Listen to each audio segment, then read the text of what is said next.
Yeah, because I noticed, I'll be honest with y'all.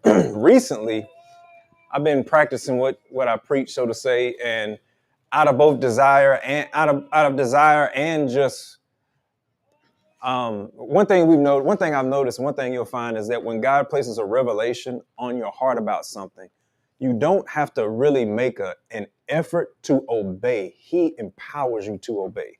Because it comes from here. You can turn this down just a little bit. It comes from here, and then it comes out in your actions. And so, as a result of the revelation that we've received recently, to get away and pray, to fast and pray, I found myself being less desirous of things that I might have been interested in. Again, it don't have to be bad. It's just, for me, one of the things that I've always done and said is I pay attention to things often too much. I look too much into things, and Dad has corrected me several times on this, about how I'll look at the numbers and I'll look at the trends and I'll look at the percentages and I'll look at all the climate of everything, and I use that to partially at least inform my decisions. But all of that just creates anxiety. It creates, worry. It creates stress. It creates all these kinds of things. And as an extension, I guess you will, of my gift, one of the things I do is the way my gift operates is I observe and I look and I read, especially the word. And what comes out of that is revelation from the Father. And so I lean into that and lean into that. And I continue to look and I continue to observe.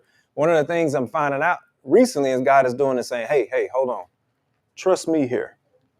Because the information you think you are getting could actually be tainting what I'm trying to tell you. And so he's had me pull away. And this is in alignment with some of the messages we've read and talked about recently, where it's get away and pray. Last week, I read a passage to you guys where Jesus was doing all the miracles, and y'all remember the message, fame kills. And Jesus was performing all of these miracles, and all of a sudden, these crowds kept coming up to him, because, as you can imagine, everybody wants to participate, see, or receive some of what has grown in reputation. Who is Jesus? What is he doing?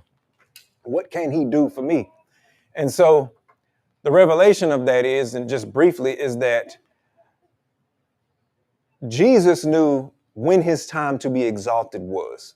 He knew when his time of greatest notoriety was to come. Because he also knew what comes with notoriety, what comes with fame, what comes with everybody knowing who you are.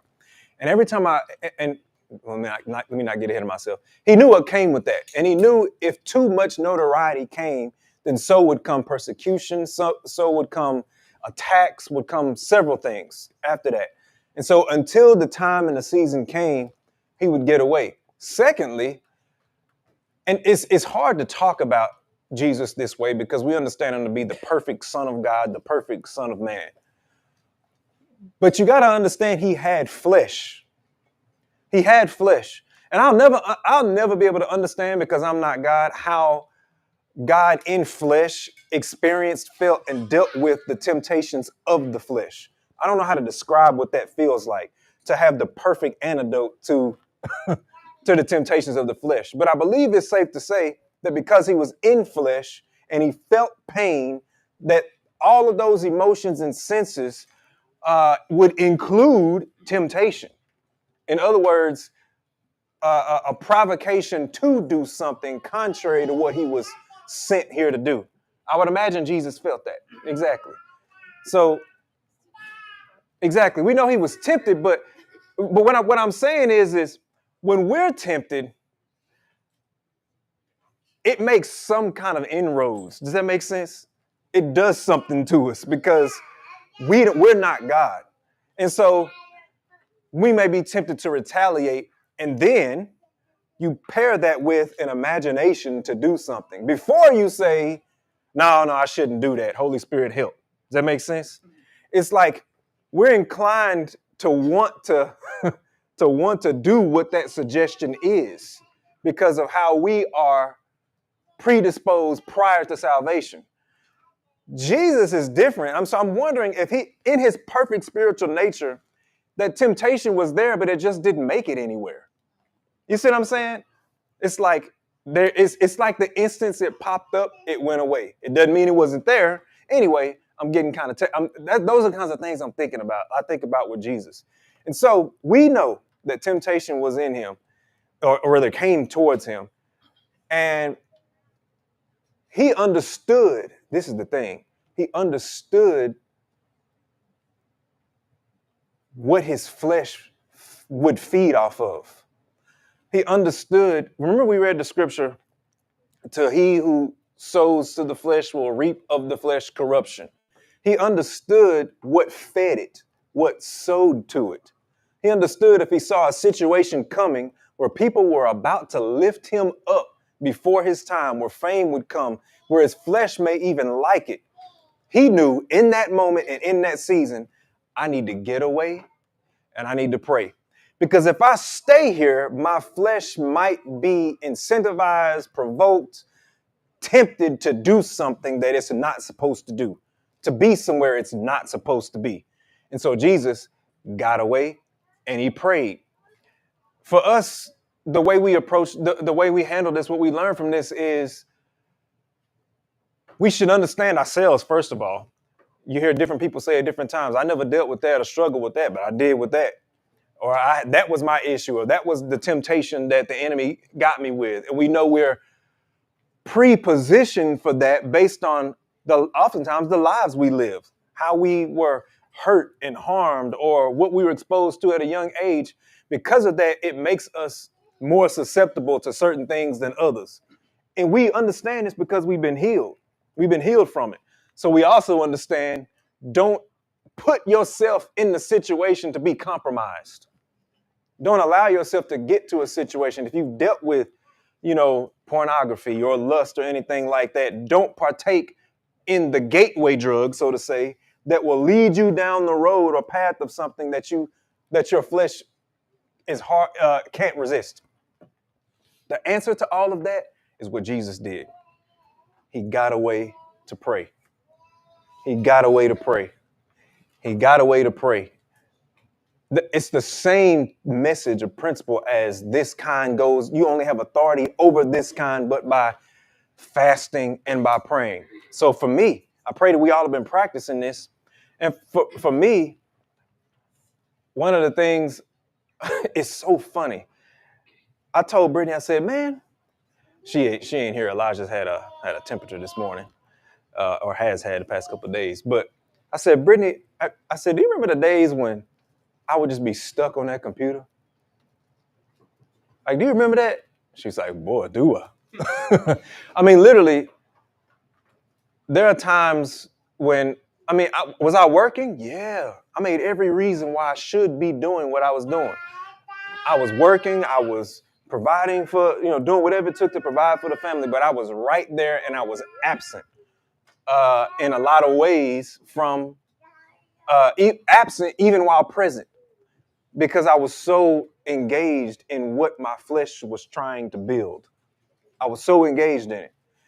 And I can't claim credit for this, but what I realized and noticed is that after the revelation that God has been giving us, I have been unconsciously, inadvertently, whatever word you want to put on it, finding myself on technology less and less and less and less and less, to where it's like, I told Brittany, I said, man, when the last time you see me sitting back there on that computer working? I don't really do it anymore. In fact, there's a steering wheel back there that Elijah and I, we'll attach to the steering wheel and we'll do like some sim racing. We'll turn a racing game on and we'll drive back there, kind of like arcade style. And it's been on my computer for the last 2 weeks. If I go work, I'll move it, but it's still there because I haven't been doing anything. I go to Laterno, I do my work there, then I come on back home and I spend time with family and I do it. And it's funny because, like I said, I've just noticed it just happening. I wasn't necessarily intending to. Another thing I haven't been doing recently is just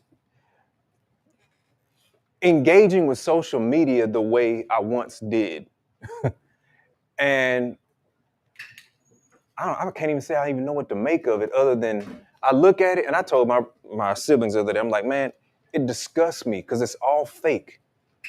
It's all fake. All of it. It's fake anger. It's fake religion. It's fake success. It's fake beauty. It's fake virtues. It's all fake. It's what people want you to think of them, not what really is. And I looked at this message this morning. I was like, man, part of me almost wanted to go over this again today. The war for your worship. That's what a lot of it is. That's what all of it is. People warring for your worship or contributing and worshiping somebody else. And all of this over time is just grown and grown and grown and grown and grown. And so I've been on there less. So when somebody called me and was like, hey, have you seen it? I'm like, nah.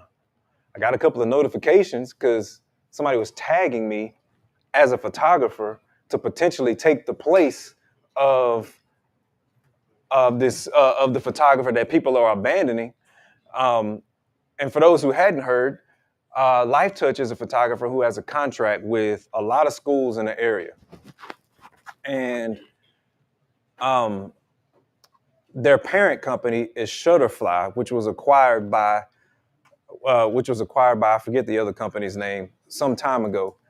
And one of the executives, notice the long string there. One of the executives in the company that owns the parent company that owns Shutterfly, that owns Life Touch, his name was in the Epstein files. Yeah. Now, the phrase the Epstein files, y'all got to be prayerful because it's being thrown around. It gets thrown around to get you all that's to get you, oh, and people now, if your name is there, it's like, people just running with it. And it's a lot of ignorance and it's a lot of foolishness. I'm not standing here telling you I know everything about it. One thing I do know is there is some serious wickedness and corruption and evil in high places. That's all I know. And all I also know is that God is exposing it as he sees fit, and whatever happens because he allowed it. That's just it. But what's happening is people are making themselves judge, jury, and executioner, and they just reading the name, and I'm not saying the way people are responding, they shouldn't. That's not what I'm saying at all. But people they have anxiety and fear about everything. So first of all, don't get caught up in that stuff. But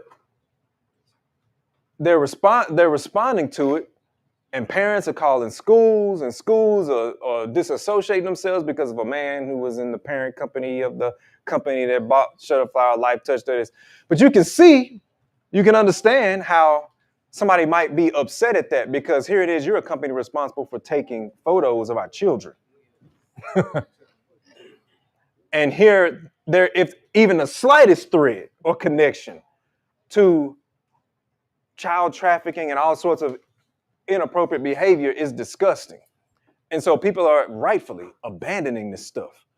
And so all of this has led schools to just can't, and then they calling me saying, hey, like, I ain't know nothing about it.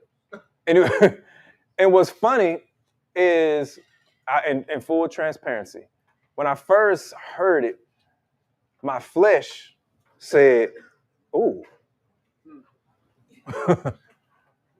that's an opportunity.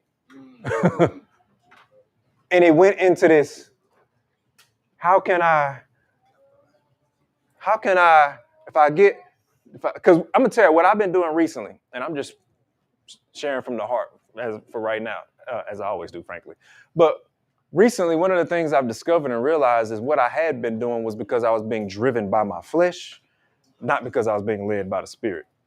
It was me trying to do everything that I was telling you I was doing before when I was at the computer all the time. Me trying to make money, me trying to make my dreams and aspirations, a career goal, all this stuff come to pass in a way that I saw fit. And when I tell y'all here recently, I don't know if y'all have made any changes and felt this way recently, but boy, I felt a type of peace that I have not felt in a long time. It's just been amazing how not toiling brings you so much peace. And by not toiling, I mean whatever it is you've been working to try to resolve, try to fix, try to create, you just let it go. Just let it go and trust the Father. It's such a peace that comes over you after that. And just that fast, I'm not even on the platforms, but somebody else on the platforms brings some information to me to then try to, the word is incite my flesh. But it didn't take long with my wife by my side to realize I don't want to, nor can I. But it's an example of how all of this stuff, I never would have imagined that all of this stuff would reach down the way it has into, we live in little old Kilgore. Yeah. I never would have imagined that students will be marching out of school to go protest against. And when you look at this stuff again, perhaps it's just me. I look at it, and one of the things I saw, it was even captured on the news, was a guy just pulled up to the center lane, let down his window, and started chastising the kids on the side of the road. And they fighting back and forth, like yelling. It was just this week in Tyler, some of y'all probably heard, that a guy pulled up behind a dude, road rage, got out, walked to the truck. The dude in the truck shot him and killed him. Y'all remember that? Y'all heard about that? This stuff, it's like, okay, hold on. It's not to be fearful, but it's to be mindful and watchful at the spirits that have incited restlessness, rebellion, lawlessness everywhere. Everywhere. Anybody else been noticing that or paying attention to it? When you see all of these kinds of things, it makes you ask the question, okay, what's going on? How far will this go? Will it be allowed to go? I've shared this with you guys several times before. I'm going to share it again. It's a dream I had in 2016. And it's kind of raw and rough around the edges because when I woke up, I just wrote it down real quick because I wanted to get it down. So if it kind of sounds funny, that's why. But I think that's kind of a testament to the dream that it is in a sense. So in this dream, it's some funny things I noticed here.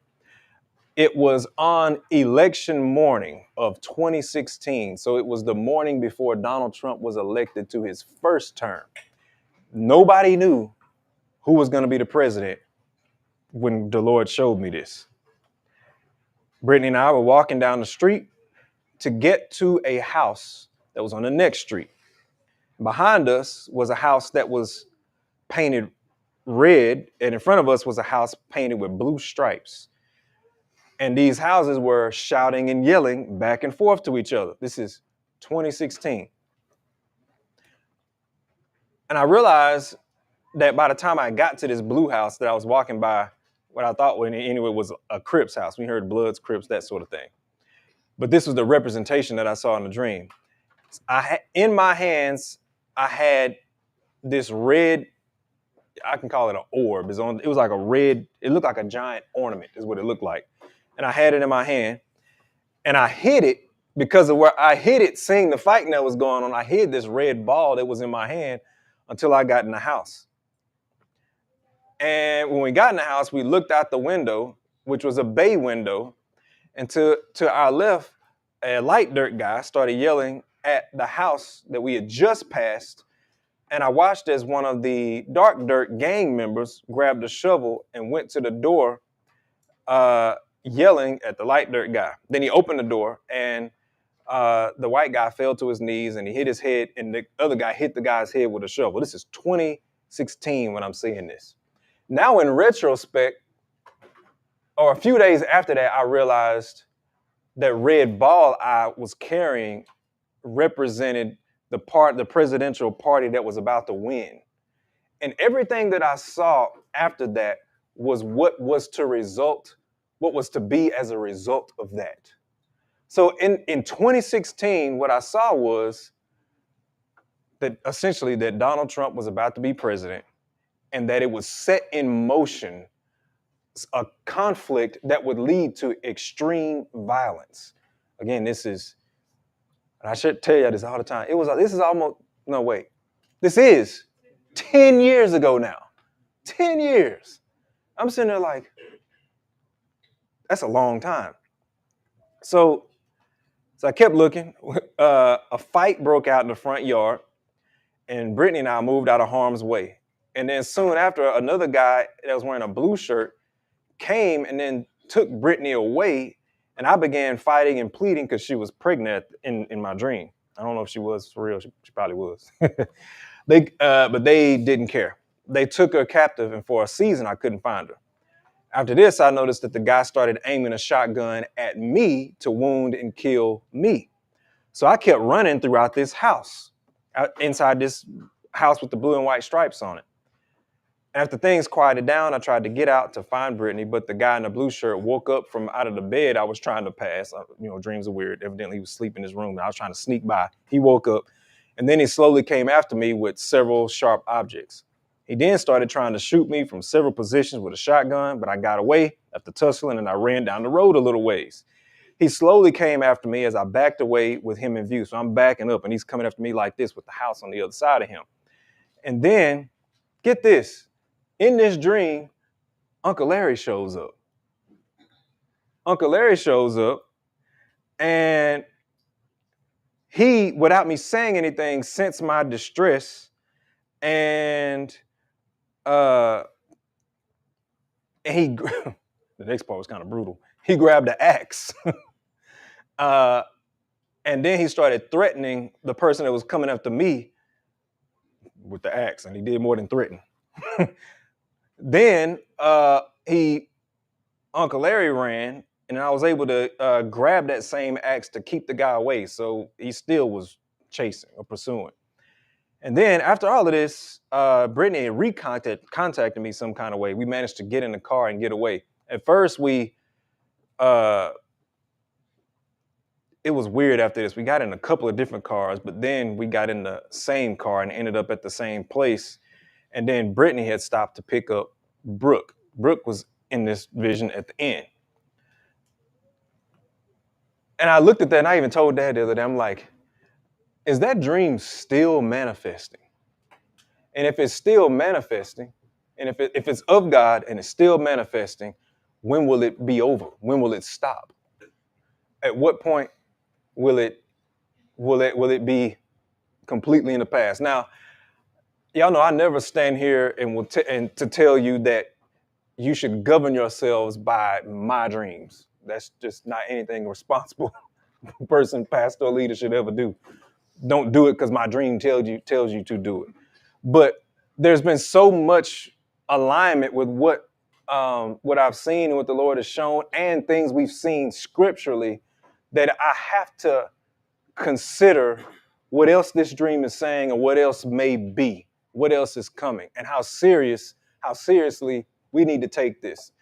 Number one, considering Brooke was there, that's one element. Also, at the time I saw this, Uncle Larry was not even a part of the ministry yet. He wasn't even really a part of the work. I know because I went back and I looked at some Facebook posts from that time. I was like, what were you doing at that time in 2016?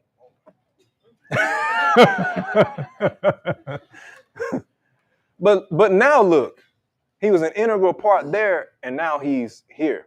And I can't help but think there's a combination of symbolic, prophetic, but also literal components of this dream that I'm not going to tell you what I know what they mean. I'm just going to tell you that I see what's there, and however God, and there's the picture is getting clearer and clearer and clearer.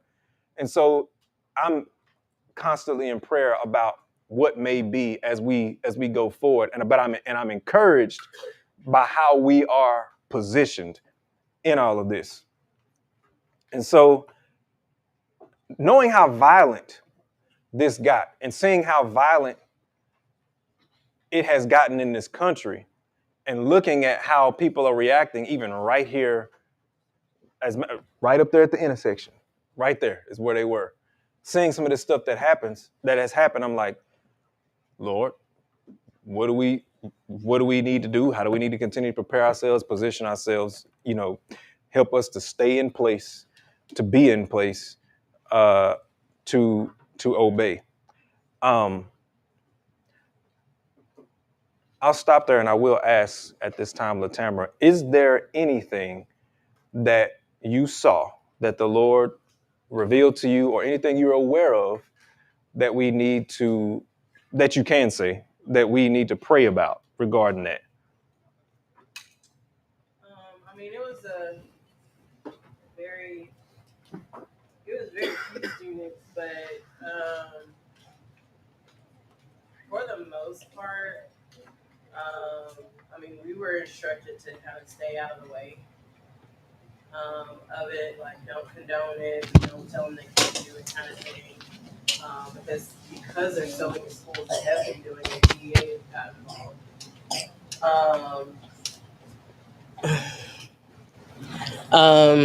TEA got involved because of so many schools that are participating in these protests. But as far as the issue that I saw, I mean, some of it, as far as the students, they did their best to be as respectful, more respectful than what you would generally expect for there to be a protest. They wanted it to be as peaceful as possible. So they went to not only the police chief and said, "This is what we're planning to do," which is why it was where it was. They went to our administrators. This is what we're going. This is what we're going to do. What are the consequences? And so they put out, "This is what the consequences are." And that's going to be what it is. So once they left, they were not allowed to come back to school. They had to go home or whatever after that. But the bigger issue that I noticed was actually with the adults. Unfortunately, it wasn't really with the students. The students did their part to be as respectful um, and have everything as in line as you can for a protest. Now, of course, some kids took some liberties, and those were dealt with. But I mean, the bigger issue that I saw with everything was with the adult response um, outside of the school from what took place. So I would say um, be prayerful concerning, especially everywhere, but especially here, where we know those principalities are heavy and in place in this area. Um, because I mean, it shows through um, what's happening at home shows through it into the kids. And so, and even on Facebook, when the post was put in, when it was posted, some of the comments and the kids that were involved, um, for the most part, they were aware of what they were doing and why they were doing it. Because we do have kids who are concerned that they may go home and find out their parents have been taken, and that's just the unfortunate aspect of it. But it's one of those things where they are aware, but some of the adults are not aware, and so they're the ones that are responding kind of negatively to everything. But and I just told mine. They asked me about it, and like I said, we were told not to get involved, and I said, if you're gonna do it, know why you're doing it. And I just left it alone after that. Um, I was like, this isn't the time to capitalize off of people's pain. And I just left that where it was, and told them just to be safe, whatever they decided to do. So yeah, I would say the prayers are concerned from where I'm concerned, the principalities that are showing up, even in the school and outside of the school, because they are. I mean, people are people, whether in the school building, or outside the school building, and so whereas it was calm for a while, it's been picking back up here over the last several months or so. Thank you. First of all, first thing I want to address is for those who aren't aware, when she's using the term principalities, one of the things we studied quite some time ago to understand is principalities has a root word that basically uh,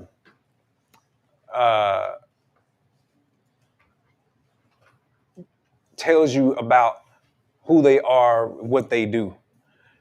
In short, the goal of a principality, it's a type of ruler, but the goal is to get in, to preempt, to get in ahead of time, to stake territory or claim to something ahead of time, to try to prevent whatever God wants to do or his will or whatever from taking place. And so a lot of times what you're dealing with is like old, we use the word ancestral, whatever you want to call it, old, just old spirits. And this area, as we prayed about many times before, has a lot of spirits that whose aim and goal is to provoke hatred. I'll put it that way in this area. And for those who have not subjected themselves to the Father, to Yeshua, Jesus, they are subject to whatever spirits there are. What we've done as a ministry is we prayed against these things and we've seen results. We've seen God move and answer our prayers in that regard. But thank you, Latamra, for sharing that, for providing insight into that, because as you said, it is the adults a lot of times. That's where this stuff comes from. These are such complex issues, y'all. They are, for at least for the majority of people. You're not just gonna go say this or say that and then be on the right side. So one of the things that God emphatically has shared with me that I'm gonna share with y'all: stay out of this stuff. Stay out of it. When I say stay out of it, what I mean is stay out of taking carnal sides. That's what I mean. There are issues that are within our purview as believers. But when it becomes political, stay out of it. Stay out of it. Stop feeling the need to declare on social media that I'm with these folks or I'm with these folks, or I feel silence. Stay out of it. That's why I said earlier, it's fake. Ain't none of it real. It's not real. Sometimes I look at it and I ain't gonna say it don't reach anybody, but I'm like, man, why do we even post on social? When people read this stuff, they don't change. All they do is argue. And the people that agree already agreed with you. And I'm not saying that everything you post has no positive effect. Because there are times in testimonies we say, man, I love what you said, or I love what you posted, or this, that, and the other. But for the most part, it's fake. So you have to use a lot of wisdom with when and where and how you stay out of it. I want to go, before I go to this scripture here, does anybody else have anything regarding that? Yes. Life Touch. Yes. I worked for Life Touch for a season. And it's scary because that is Leon Black is his name. He is like the CEO of a financial company that bought Shutterfly, which Shutterfly then in turn bought Life Touch. He hasn't had anything to do with anything since like 2018. I was talking to our journalism teacher. The people at Life Touch, y'all, they drive their own cars. They get up early in the morning. And like I had to drive to Jasper. We get 30 seconds. I mean, it's special equipment. Your journalism department, your photography people cannot do it. They cannot do that. But I'm worried about the people, the kid. It's the little guys, the people that worked for Life Touch, the people like I used to. I know so many people that still do it. But it's them that's going to get hurt by this. They're losing their jobs. They're the one, they don't get paid enough to pay the bills anyway. And they're the ones that are going to get hurt by this. And the Leon Black guy, nothing's going to happen to him for this. And it hurts that there's so much, and I get it and I understand it, but you really got to step back and look and just, I mean, I don't know, but I just know that the people that work for Life Touch, I still know several of them. I know people that are high up. My boss from Life Touch is an awesome person, and he's very religious too. They work also in the church, and I worry about all those people, because they're the ones that are going to get everything happening to them out of this, and Leon Black's just going to walk away. It's not going to affect him at all. But it's going to come down on those people, the small people's back, and they're the ones getting really hurt out of this. I just wanted to say that because I worked for Life Touch. I mean, it's special cameras, special set, and journalism department's not going to be able to cover every elementary school, every high school, every student. And as a lone photographer couldn't even do it. I mean, you could, but it would take a whole year to get just one school done. It would. There's just no way. So I just wanted to say that. So I don't know where to direct, but I just really feel for those Life Touch people. I really do. Mm-hmm. I don't know what else to say except That's enough. Thank you. Thank you for sharing that also, because again, y'all see how complicated and complex this stuff is, which is why taking sides and playing social media, playing games is useless. It's useless. And as a believer, the minute we start getting involved in all of that stuff, the minute you don't know who is negatively being affected. All this stuff is happening because God is allowing it. And the mercy we have, the grace we have, we're looking at it. We've said it time and time again. This community of believers and what God has founded us in, and what He has, the way He has established us, is our solid rock, is our foundation. The tragic thing is there will be people that lose their jobs. There will be people that are deported. There will be people that all these things happen. But we have to manage, by the power of the Holy Spirit, our emotions to continue focusing on the main thing, the gospel. We have to continue preaching the gospel, because no matter how good or bad any of it is, y'all know we said this since forever. All these conflicts is two sides of the same perverted coin. So I'm gonna say it again. Do not take physical, carnal sides. Don't do that. Don't play these games. Anybody else have anything? Yes. I remember hearing a testimony one time of this guy who was. Pause. I really do feel like we don't need to be live. Does anybody else feel that? Turn the camera off. Sorry for those who. Yes. 30 seconds. I just told you when we walked back, I said, man, now this is what real ministry is. Yes. This real ministry. You try to get through this, and all of a sudden I turn to, these are real issues.